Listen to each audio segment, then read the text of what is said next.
Neny eo efa kaiko tonga ve dada? Iny koa manontany an'izany foana. Fa hoe amin'ny latsinainy izy tonga ho a. Efa tonga zany izy amin'ny aniverserako. Mbola tsy tonga ka. Amin'ny sabotsy ny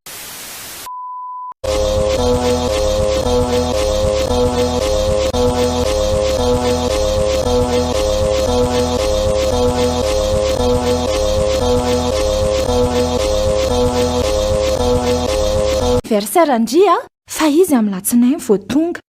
Fa hitondrany zavatra foana ndria. Tomany indray zao io.